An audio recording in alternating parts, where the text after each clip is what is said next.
Hi friends, బాగున్నారండి అందరూని. ఈ రోజు క్లాస్లోనే మనం మోడల్ బ్లౌజెస్ని స్టిచ్చింగ్ చేయాలి అంటే కనుక ప్యాడ్స్ యాడ్ చేసుకోవాలనుకుంటే కనుక ఎలాంటి టిప్స్ ఉపయోగించాలన్నది ఇప్పుడు క్లియర్గా చూద్దామండి. చాలా రేర్గా చేసే మోడల్స్ అండి ఇవి. చాలా ట్రెండింగ్లో ఉంది ఈ మోడల్ అయితే కనుక మీరు వీడియోని స్కిప్ చేయకుండా చూడండి. మీకు ఎప్పటికైనా సరే కస్టమర్స్కి స్టిచ్చింగ్ చేసేటప్పుడు మీకు అవసరం పడవచ్చు.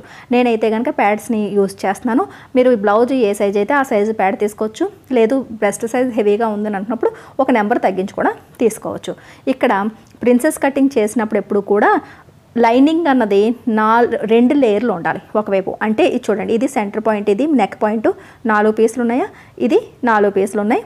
ప్రిన్సెస్ కటింగ్ అంటే మనం బ్లౌజ్ కటింగ్ చేసినప్పుడు లైనింగ్ కటింగ్ చేస్తాం కదా, సేమ్ అలాగే ఇంకొక పార్ట్ కూడా కటింగ్ చేసుకోవాలి. ఎందుకు అంటే మనకి ఒరిజినల్ పీస్ ఎంత పల్చగా ఉన్నప్పటికీ కూడా ప్యాడ్స్ వేస్తామన్న సంగతి ఆ ఫినిషింగ్లోనే తెలియకూడదు. ఈ చెస్ట్ పాయింట్ల దగ్గర ఇలా 2 వైపులా కూడా ఇలా కట్స్ అనేవి పెట్టుకోవాలి. దీనివల్ల ఏంటంటే స్టిచ్చింగ్ చేసేటప్పుడు ఇలా కలిపి స్టిచ్చింగ్ అనేది చేసుకుంటాం. ఈ ప్యాడ్స్కి 2 లేయర్లు మనకి లైనింగ్ ఉండడం వల్ల ఏంటంటే లైనింగ్కి ఒరిజినల్ పీస్కి మధ్యలో ఉన్న లైనింగ్కి మనం ప్యాడ్స్ అనేది వేస్తాం. లోపల వైపు నుంచి చూసినా బయట వైపు నుంచి చూసినా సరే ప్యాడ్స్ వేసామన్న కూడా తెలియదు అనమాట. ఇలా ఫినిషింగ్గా వేసుకోవాలి. ఇప్పుడు నేను ఏ పార్ట్కి ఆ పార్ట్ సపరేటు చేసేస్తున్నాను. ఒరిజినల్ పీసు అలాగే 2 లైనింగ్ సెట్లో. సరేనండి, ఒక సెట్ ఎలా స్టిచ్చింగ్ చేయాలో చూపిస్తాను. సేమ్ అదే రకంగా మిగతా పార్ట్స్ని కూడా స్టిచ్చింగ్ చేసేసి సపరేట్గా 3 సెట్లని రెడీ చేసి ఉంచుకోవాలి. ఇప్పుడు ఆమ్ రౌండ్ దగ్గర ఇలా చూసుకోండి, ఇది షేప్ బెల్ట్ వచ్చిన మోడల్ అనమాట. సరేనండి, ఇక్కడ నుంచి ఇలాగా ఇక్కడ ప్రిన్సెస్ కటింగ్, ఇది షేప్ బెల్ట్ వచ్చినా రాకపోయినా ప్రిన్సెస్ కటింగ్కి ప్యాడ్స్ వేసే పద్ధతి అయితే ఇదే. ఫస్ట్ ఇలా ప్రిన్స్ కట్ని పార్ట్స్ని జాయింట్ చేసేసుకోండి. ఏది ఆమ్ రౌండ్ వైపు వస్తుందా పార్ట్ అనేది ఇలా చూసుకోండి. సరేనా, ఇప్పుడు కూడా అటు ఇటు స్టిచ్ చేయకూడదు.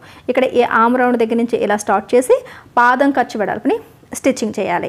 ఇది కటింగ్ చేసేటప్పుడు కూడా ఒరిజినల్ పీస్ కదా అని ఒరిజినల్ పీస్ని లైనింగ్ కనని ఎక్స్ట్రాగా రౌండ్ అంటే 4 వైపులని అంచులు వదిలేసి ఎక్కువ ఓవర్గా కటింగ్ చేయకండి. లైనింగ్ ఎలా కటింగ్ ఉంటే ఒరిజినల్ పీస్ కూడా సేమ్ అదేలా కటింగ్ ఉండాలి. అలా కట్ చేసినా సరే స్టిచ్చింగ్ చేసేటప్పటికి ఒరిజినల్ పీసే మనకి రవ్వంత ఎక్కడో దగ్గర ఎక్కువగానే ఉంటుంది. సరేనా, తగ్గదు, మీరేం భయపడొద్దు. సరేనా, ఇక్కడ ఇలా రౌండ్ తిప్పుకుంటూ చక్కగా పాదం ఖర్చు వెడల్పుని స్టిచ్చింగ్ చేయాలి. 1/2 ఇంచ్ మార్జిన్తోనే ఈ స్టిచ్చింగ్ చేసుకోవాలి. ఎప్పుడు ప్రిన్సెస్ కటింగ్స్ పార్ట్స్ స్టిచ్ చేసినా డబుల్ స్టిచ్ వేసుకోవాలి. సరేనండి, కుట్లు విడిపోకుండా ఉండాలి. డబుల్ స్టిచ్లో ఫినిషింగ్ కూడా వస్తుంది. 2 మనకి ఉపయోగాలు ఉన్నాయి. సరేనా, ఇప్పుడు ఇలా మనం చూసారు, ఇలా స్టిచ్ చేయండి. నెమ్మదిగా చూపిస్తున్నాను. ఇలాంటి మోడల్స్ మీకు రేర్గా దొరుకుతాయండి. మీరు ఓపిక్గా నేను చూపిస్తున్నప్పుడు మీరు నేర్చుకోండి. కస్టమర్స్కి ఎప్పుడైనా ఇలాంటి డిజైన్స్ కటింగ్ చేయడం వచ్చినప్పటికీ మీకు నాలెడ్జ్లో ఉంటుంది. చూసారంటే తప్పకుండా ఒక బ్లౌజ్ మాత్రం మీరు స్టిచ్చింగ్ చేసి చూడండి. సరేనా, ఇప్పుడు చూడండి, ఇలా ఈ పార్ట్ ఇలా స్టిచ్ చేసామా. ఇప్పుడు ఇక్కడి నుంచి ఇలా పెట్టుకొని చూస్తే ఏది ఎటువైపు అన్నది మీరు చూసుకోవాలన్నమాట. సరేనా, ఇప్పుడు ఇక్కడి నుంచి ఒక పార్ట్కి మనకి ఆమ్ రౌండ్ నుంచి వస్తే ఇంకో పార్ట్కి కింద నడుము దగ్గర నుంచి స్టార్ట్ అవుతుంది. అంటే అలా సెట్ అవుతుంది అనమాట. ఇక్కడ నుంచి ఇలా పాదం ఖర్చు వెడల్పి ఈ పార్ట్స్ అనేది స్టిచ్ చేసుకోండి. ఈ పార్ట్స్ ఎలాగైనా స్టిచ్ చేయండి, అటు నుంచి ఇటు నుంచి ఎలాగైనా పర్వాలేదు, కానీ ఈ ఆమ్ రౌండ్లో అవి తారుమారు అవ్వకుండా చూసుకోండి. అలాగే పర్ఫెక్ట్గా పాదం ఖర్చు వెడల్పు ఉండేటట్టు చూసుకోండి. చూసారు కదా, ఇలా మనం స్టిచ్చింగ్ చేస్తుంటేనే అక్కడ షేప్ అన్నది అలా ఆటోమేటిక్గా క్రియేట్ అవుతుందండి మీకు పర్ఫెక్ట్ కటింగ్ అన్నది చేశారంటే కనుక. సరేనండి, ప్రిన్సెస్ కటింగ్ అంటే 2 పార్ట్స్ని సపరేట్ చేయడం మళ్ళీ అతికించేయడం కాదండి. దానికి షేప్ కూడా పర్ఫెక్ట్గా సెట్ అవ్వాలి. అది ప్యాడ్స్ పెట్టినప్పుడు ఆటోమేటిక్గా షేప్ సెట్ అయిందా లేదా అన్నది మీకే తెలుస్తుంది. సరేనా, ఇప్పుడు ఈ రకంగా మనం స్టిచ్చింగ్ చేసేసుకోవాలి. సరేనా, ఇలా 2 పార్ట్స్ ఎలా అయితే స్టిచ్ చేస్తాను, ఇది ఒక సెట్ అయింది కదా, ఇలాగే ఇంకొక 2 సెట్లు అంటే లైనింగ్ ఒరిజినల్ పీస్ 2 కూడా సపరేట్గా ఇలాగే సెట్లు రెడీ చేసేసుకోండి. ఆ తర్వాత ప్యాడ్స్ తీసుకొని ఈ ప్యాడ్స్ని ఎలా మనం జాయిన్ చేయాలన్నది మీకు నేను చూపిస్తాను. నేనైతే స్టిచ్చింగ్ చేసేసానండి. ఇక్కడ ఒరిజినల్ పీస్ని చూడండి, ఒరిజినల్ కూడా ఇలాగ నేను జాయింట్ చేసేసాను. ఇప్పుడు ఏదో ఒక లైనింగ్ తీసుకోండి. మీరు మార్కింగ్ చేసిన లైనింగ్ కాకుండా లైనింగ్ని పెట్టి మళ్ళీ కట్ చేశారు కదా, ఆ పార్ట్స్ తీసుకోండి. దాంట్లో మార్కింగ్లు కట్ ఏముండో లోపల ఉండిపోతాయి. ఇక్కడ కరెక్ట్గా చెస్ట్ పాయింట్ ఉంది చూసారా, చెస్ట్ పాయింట్ దగ్గరికి ఈ పాయింట్ వచ్చేటట్టు, అంటే మనకి ఈ ప్యాడ్ పాయింట్ వచ్చేటట్టు ఇలా గట్టిగా పట్టుకుని కరెక్ట్గా ఇలా పట్టుకుని పాదం కిందకి ఇలా పెట్టి పాదాన్ని దించి జస్ట్ కొద్దిగా ఒక 1 ఇంచు 1 ఇంచుకి మాత్రమే ఇలాగ రఫ్ చేయండి. అటు ఇటు కుట్టండి అంతే. ప్యాడ్ జాయింట్లో ఇంకా అంతకన్నా ఎక్కువ ఏమీ చేయక్కర్లేదు. ఈ కుట్ట అనేది చూసారు కదా ఇలా వస్తుంది. మీకు ప్రిన్సెస్ కటింగ్ షేప్ ఎలా ఉందో అక్కడే అలా రావాలని ఏం లేదు, కొద్దిగా ఒక పావించి అలా సైడ్ అయినా పర్లేదు, షేప్ సైడ్ అవ్వట్లేదు, కుట్టే సైడ్ అవుతుంది కాబట్టి మీరు ఇబ్బంది పడవద్దు. ఇక్కడ చెస్ట్ పాయింట్ దగ్గర చూసారా, ఇక్కడ మార్కింగ్ పెట్టండి, ఈ ప్యాడ్ని ఇలా పట్టుకొని కరెక్ట్గా ఈ పాయింట్ దగ్గర ఇలా పెట్టండి, పెట్టి ఇక్కడ ఈ పాయింట్ పర్ఫెక్ట్గా స్టిచ్ అవ్వాలంతే. ఇక్కడ ఈ కుట్టు అటు ఇటు అని ఏం కాదు, అడ్డుగానే స్టిచ్ చేయండి, నిలువుగానే స్టిచ్ చేయండి, కానీ అక్కడ మాత్రం కుట్టు పడాలి. అలాగని ఎక్కువ దూరం స్టిచ్ చేయొద్దు, జస్ట్ అక్కడికక్కడ మాత్రమే స్టిచ్ చేయండి. అప్పుడు ఏంటంటే షేప్ అన్నది మీకు ఆటోమేటిక్గా క్రియేట్ అవుతుంది. ఊరికి 4 వైపులా స్టిచ్ చేసేయడం అలా చేయొద్దు, సరేనండి. అప్పుడు ప్యాడ్ అన్నది షేప్కి రాదనమాట. ఇప్పుడు ఈ రకంగా మనం ప్యాడ్స్ని ఒక లైనింగ్కి జాయిన్ చేసాం, సరేనా.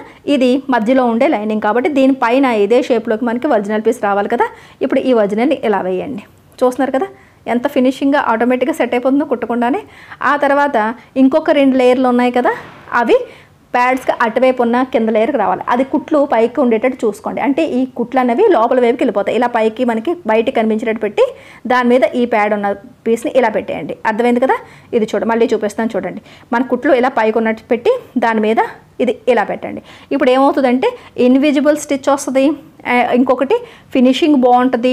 మనకి ఈ ప్యాడ్స్ అన్నవి బయటికి కనిపించకుండా విజిబుల్ అవ్వనమాట. మనకి ఒరిజినల్ పీసు ఎంత పల్చని క్లాత్ అయినా సరే పర్వాలేదనమాట. ఇప్పుడు ఈ కిందనున్న ప్రిన్సెస్ కట్లు 3 కుట్లు ఒకే దగ్గరికి వచ్చేటట్టు చూసి ఒక పిన్ పెట్టండి.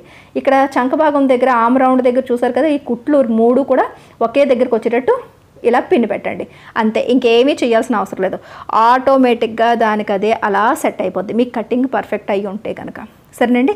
కటింగ్ అంటే లైనింగ్ ఎలా అయితే ఉందో ఒరిజినల్ కూడా సేమ్ 3 పార్ట్స్ ఒకే రకంగా కటింగ్ చేసుకున్నప్పుడు, సరేనా. చూసారా అందంగా సెట్ అయిపోయింది కదా. ఇప్పుడు ఒరిజినల్ని కిందకి పెట్టి లైనింగ్ పైకి వచ్చేటట్టు చూసుకుని అంటే ఇలా తిరగేయండి. తిరిగేసి ఈ లైనింగ్ ఉంది చూసారా, ఈ లైనింగ్ అంచుకి ఇలా ఒక పిన్ పెట్టండి, షోల్డర్ దగ్గర కూడా అంతే. ఈ లైనింగ్ అంచుకి ఇలా పాదాన్ని ఇలా పెట్టి లైనింగ్ ఒరిజినల్ పీస్ ఎలా అయితే మనం జాయింట్ చేస్తాం సేమ్ అదే రకంగా జాయింట్ చేసుకుంటూ వచ్చేయండి.